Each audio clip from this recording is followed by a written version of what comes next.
Stay tuned for the inaugural program, Crossroads for Growth.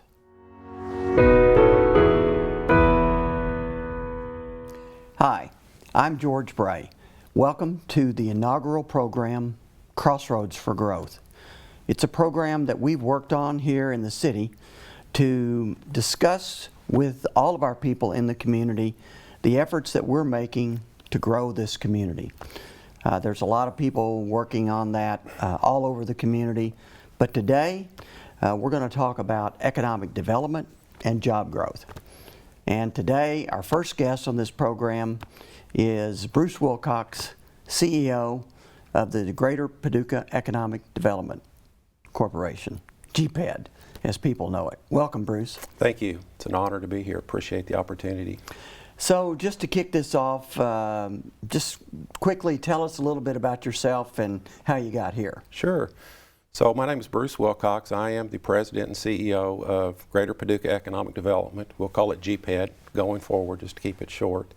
But I've been in this capacity now for almost 5 years. So a native of the area, grew up in Metropolis, went to PCC, WKCTC now, on to Murray State.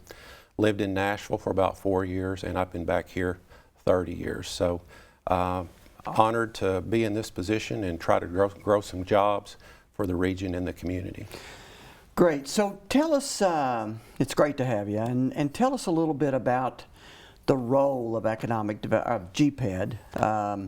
I think a lot of people hear about GPED, but they may not know exactly what we do. They know that GPED is responsible to go out and look for more jobs. But tell us a little bit about the role of that and also how it's funded. Sure. GPED is a public-private partnership with the mission of recruiting good jobs, high-paying jobs with benefits to our community. We are overseen by a board of directors of 11 people that are elected by our investor council, and then about half of our funding comes from the city and from the county, and the other half comes from our private investors. So we are very appreciative, very grateful for our relationship with the city and the partnership and the support that we have with you and the county and all of our investors. So you mentioned investors, and I know the city and county are large investors, but we have other investors as well in the community that invest in this effort? We do. We have about 50 different investors, 2 of which are the city and the county, and our revenue stream's about 50%. About 50% comes from the county and the city, and about 50% from the private investor base. Okay. So that's great. So tell everybody out there what your role is and how you function. Sure. So my role is as the president and CEO of GPED. We are a small organization. We have 3 employees. Jim Moore is our director of business development. Jim is our hunter-gatherer, if you will. He's out on the road frequently, meeting with site selectors, prospective companies, attending economic development events, etc. And then we have Meg Morrow, who's new to us for about 6 months, and Meg is our operations director, and she takes care of a lot of our administrative affairs and oversees our social media platforms. Okay. So your organization's job is to go out and look for new jobs. Do you have I'm sure you get opportunities, to tell people about Paducah and McCracken County, the area. Do you have an elevator speech that you give people? What do you say? We do. We most often start the conversation off by saying that Paducah is the regional epicenter of a 4-state area. We are the largest community between St. Louis and Nashville, Louisville, Memphis. People come here for arts, tourism, entertainment, healthcare, education, you name it. It's a great place with a great quality of life. It's a great place to raise a family. We have all of the big city amenities with a small town charm. And we always like to say that we punch above our weight. Yeah, so I like that. I like the way you put that. So you see a lot of organizations that are looking at Paducah, and I don't know, a number of those. But what type of businesses primarily look at Paducah McCracken County? So we typically look for larger scale employers. We do have a significant number of retail restaurant establishments that look here. But when you look at our location quotient on the mix of jobs that we have in our community, we have about 40% more of those types of jobs in a community normally our size. So the average rate of pay for those jobs is about $28,000 a year. A living wage is $32,000 a year. So we really focus on attracting jobs in industry that are paying living wages. They could be prospects in the steel industry, in the aluminum industry, the biotech industry, battery and EV, data centers, the list goes on and on. But we typically look for large employers that are paying a high wage that also has benefits attached to them. I see. So with you being focused on larger corporations, businesses that want to locate here, that must be, I mean, people don't make those decisions overnight. I mean, there's a timeline on that. So do all of those businesses go through some sort of process to make that decision, and what does that look like? So they do. So, you know, going back to our elevator speech, that's usually good enough to get them on the hook, if you will, but then we really try to differentiate ourselves on what makes Paducah special or what makes us different. And we like to talk about the 4 R's: rail, river, roads, and runway, or airport. Mm-hmm. So Paducah is one of only 3 communities in the Midwest that has rail service north, south, east, and west from one location. That's at our triple rail site. It's direct served by 2 Class 1s, Burlington Northern Santa Fe and Canadian National, and then a Class 2 rail, Paducah Railway. Paducah and Louisville Railway also interchanges with Norfolk Southern and CSX in Madisonville and Louisville. So you have the opportunity to attach to 4 Class 1 rail companies and a Class 2 from one location. So that's a very unique attribute that is attractive about Paducah.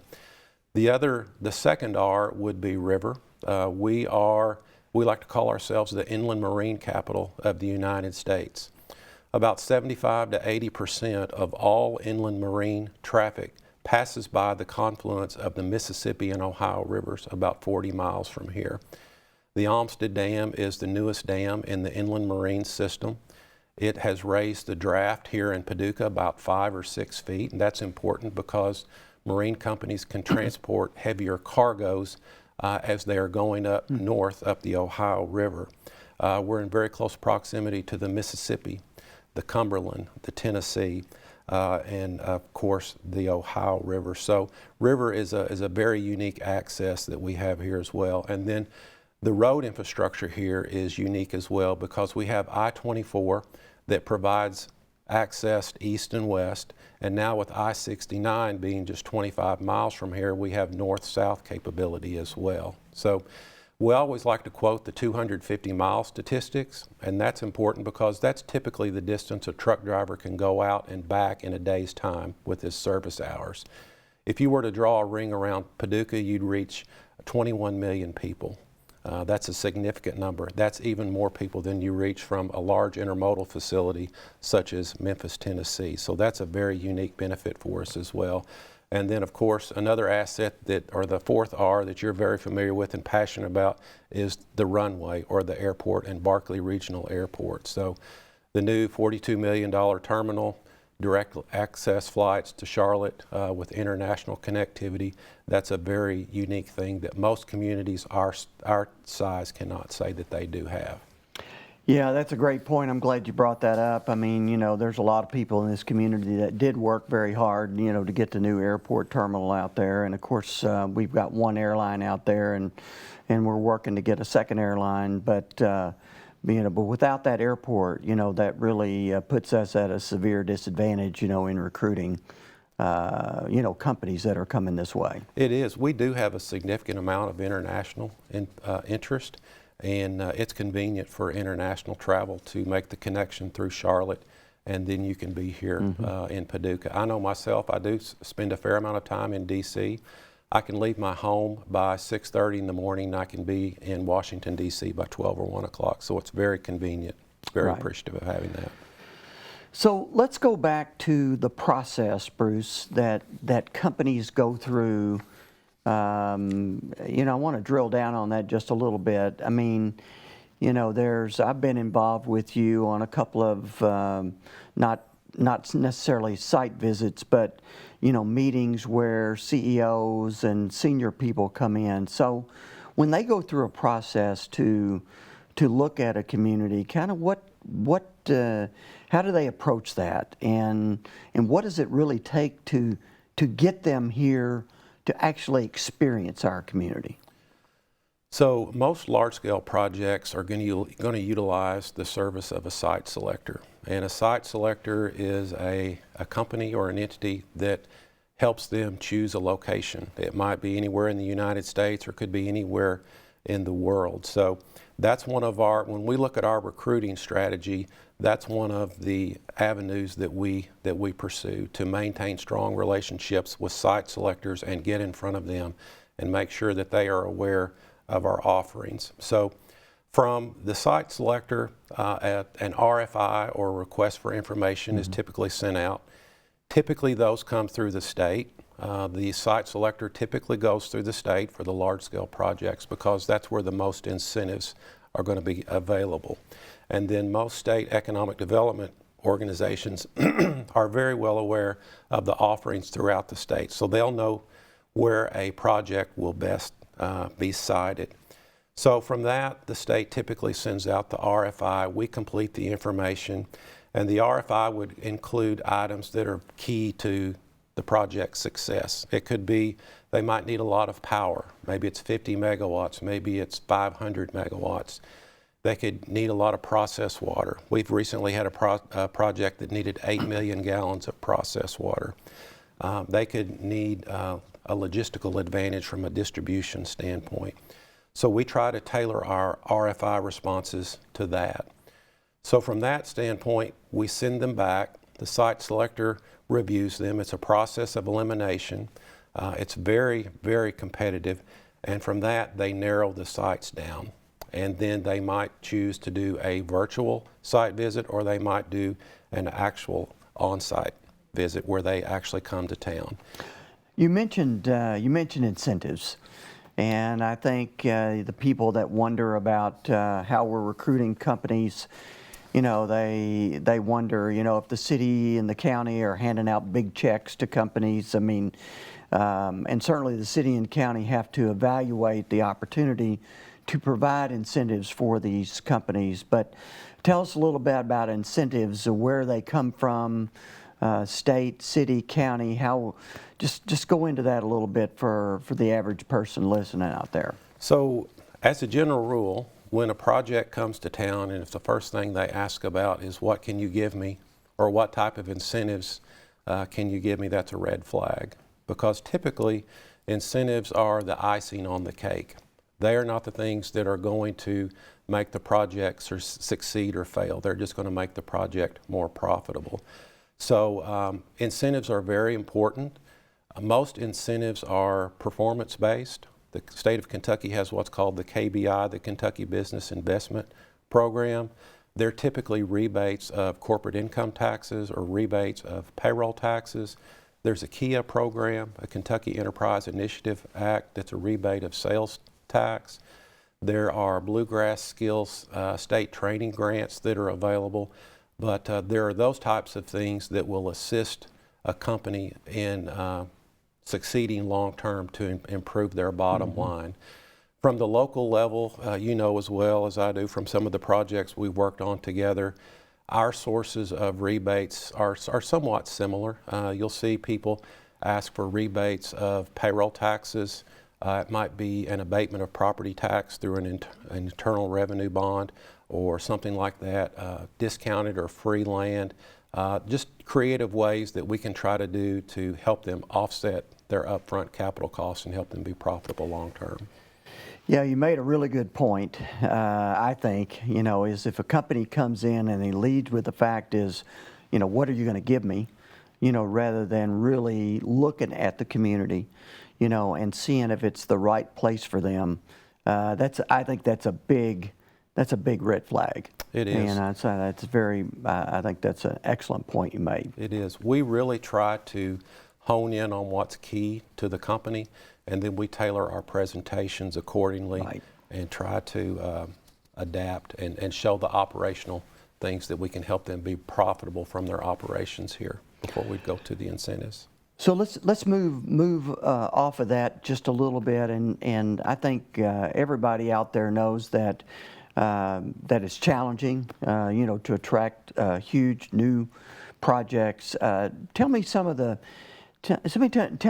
challenges that Paducah McCracken County has, in attracting business, and how do we overcome some of those things? So most any time a project comes to town, there are 5 or 6 different key variables that they're looking to address when they come. Location and logistical advantages. Sometimes your proximity to their supply chain partners, it's a benefit. Sometimes it's a challenge. So that's critical.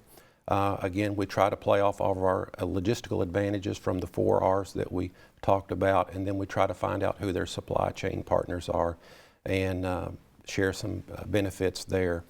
Access to power is a very critical thing right now because there have been a lot of fossil fuel plants that have been taken offline, and there has not been enough renewable or green energy put back into the grid to facilitate the existing demand, much less the growth. So that can be a challenge. We're very fortunate here in Paducah that we have 2 wonderful power partners with Jackson Purchase Energy, or Big Rivers Electric, and Paducah Power. They have always been willing to step up to the plate and meet the power demand that we've seen. Access to labor is typically an issue that's key across the country. We have a phenomenal labor story.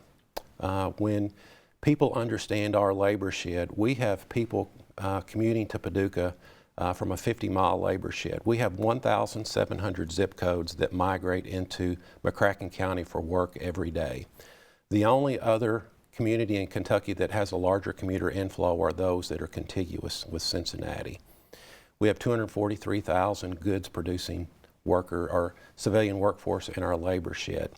Every day in McCracken County we have 2,000 goods producing workers leaving McCracken County to go work in other communities. So we have the workforce here, and we can sell that, and we can convince these companies that we can help supply their workforce. The challenge is getting them here and letting them hear the story and see how it's corroborated and validated. And then one of the other things is site readiness. Most of the companies, they're looking to minimize their risk. Where can they go and incur the least risk in establishing their facility? And site readiness includes all of the due diligence that you would need to have done, environmental, geotechnical, any wetland delineation issues that need to be addressed, floodplain issues, road infrastructures, water, sewer, electricity, natural gas, all of those types of items. The quality of life here is unsurpassed. We've done a phenomenal job. Our community leaders over the last 20 to 30 years have done a phenomenal job of creating quality of life in place here. Well, I'm glad you brought up community leaders because, certainly I'm the mayor and Judge Clymer runs the county. So tell me how the city and county factor into our successes here. So it's a team sport. We don't succeed unless we all work together. And I've been very thankful, very appreciative of how well the city and the county have worked together when it comes to economic development and our organization. We talked about having site readiness and assets. Most people don't realize, but we've invested a couple of $1 million in additional real estate over the past few years. We could not have done that without the city and the county's partnership. We've invested money in clearing and grubbing Industrial Park West, which you all were very generous in helping us do that. Lo and behold, after we do that, 6 months later, we land a real nice project out there. that we all... A real nice project we haven't been able to talk about yet. Absolutely, absolutely. But it puts us on the map, and it validates who we are and all of that. So and just the subject matter expertise, you know, having your business background and international business expertise. Judge Clymer comes at it from a legal perspective and things. Just being able to assemble all of the team and subject matter experts from the city and the county and even our community partners, it's a good thing to work together. Yeah, you know, I was elected mayor 4 years ago, so I've been for 3.5 years, almost 4 now. I've been going to GPED meetings once a month. I think I may have missed 1 or 2 because of travel. But I have to say, you know, I've watched the evolution, you know, of that board, and I've watched the spirited conversations that occur, you know, behind the curtains. But one of the things for sure is that we stay focused on the goal. And the goal is to try to drive growth for this community. And I think job growth is one of the primary ways that we will drive growth for this community. You know, people have to have money, have jobs in order to buy goods and services that help this community move forward, you know, and drive economic development. Another question, so in order to, I mean, tell something that we could maybe improve, something that you think that we might be able to improve in order to help our chances to get the next project, the next big project? We need to continue to be proactive in investing in our assets. You know, as we speak now, we have an initiative in place to do some additional upgrades to our triple rail site. So it's important that we continue to invest in our assets and we be ready when the opportunity strikes, because many projects, there's a speed to market aspect, and if you're not ready, they're going to go on to the next community. So that's probably the biggest challenge right now that we have. You know, there's a thing out there called the 3 Ps. It's power, product, and people. We've got power here with our power companies, you know, the accessibility to power, we have a commitment from them. The people, we have a wonderful labor narrative, but our product is where we've been missing the boat just a little bit. Our triple rail site, I think there have been 3 reasons why the site hasn't been taken so far. It's a river site, but we didn't have public river access. So again, thankfully to the county and the city, we acquired 38 acres from Canadian National. So now we own 1,000 feet of river frontage. And as you're well aware, thankful to our legislators in this past biennium budget, we were appropriated $3.5 million for environmental, geotech, and 90% design for a new Riverport West. So a new Riverport West at the triple rail site is in the plans. So it's very important that we keep doing things like that to move the community forward. So someone, Bruce, who would say, you know, why hasn't Paducah grown more? I mean, why haven't we had more job growth in this area? You know, I mean, I have certainly I have an opinion about that, but I'll let you express yours first, and maybe I'll just wrap up talking about that. I'm glad you asked that question. 2 parts to it. We about a year ago, we were going to visit another community that had a similar asset to what we have, and we went and visited the community there, and my counterpart in that community said, you know, we're honored that you're here, but we look to Paducah as the gold standard for arts, entertainment, education, etc. We come to Paducah for those types of services. And I went up to him afterwards and I said, thank you so much for saying that, because this community, they've won $1 billion project. They've had other several $100 million projects. And the thing that they've done that we are starting to do now is they've invested tens of millions of dollars into their industrial development sites. And their sites are site ready for these companies to come in and make a move and strike on it hot. So we are doing that. That's been a big challenge for us. But I would end on a positive note and say that we are in fact winning. I know since I've been there the last 4 to 5 years, GPED, we've been associated with 850 job announcements. Those are direct jobs. We utilize an economic modeling software called M-Plan that Murray State University also uses, and we know those 850 direct jobs will create approximately 550 indirect and induced jobs. So our job count is right at about 1,400 that GPED has been affiliated with. That's not Bruce just saying that. Our information is corroborated through Jobs EQ, U.S. Bureau of Labor Statistics. If you were to look in McCracken County, we have about 44,000 jobs today. That's 1,700 more than we had pre-COVID. That's a 4% job increase. The national average is 2%. So we've doubled the job growth rate nationally. Wages are up 22% in McCracken County. We've had $332 million of new capital investment. We have $114 million of recurring new annual economic benefit from these projects that we've announced. And again, I've always been one with my career in industry is you always need to look at what your return on investment. And when you look at the monies that the city and the county are investing into GPED, for every $1 that the city and county invested in the GPED, we're generating $46 in economic development money turning within the economy. So we are winning. We haven't landed the big project yet, but we're laying the groundwork and we keep hitting singles and doubles, and things are shaping up and going in the right direction. And I'm glad you gave us those statistics. I think most people, kind of realize that we're experiencing some growth, but it's not hyper growth. It's very steady growth. But the fact that we've created between 800 and 1,000 new jobs just in the last 4 years is an excellent statistic for our community.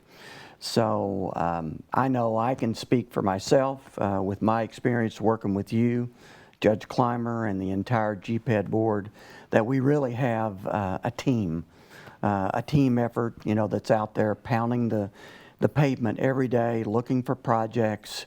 No opportunity goes unanswered. No phone call goes not returned. So we're out there, really working hard to drive job growth for this community. And I really appreciate the opportunity to speak with you today. I appreciate you coming on our inaugural show. We just want to tell our community about one aspect that we're working on for trying to drive growth in this community. That's the inaugural episode, if you will, of Crossroads for Growth, and I appreciate everybody joining us. Thank you.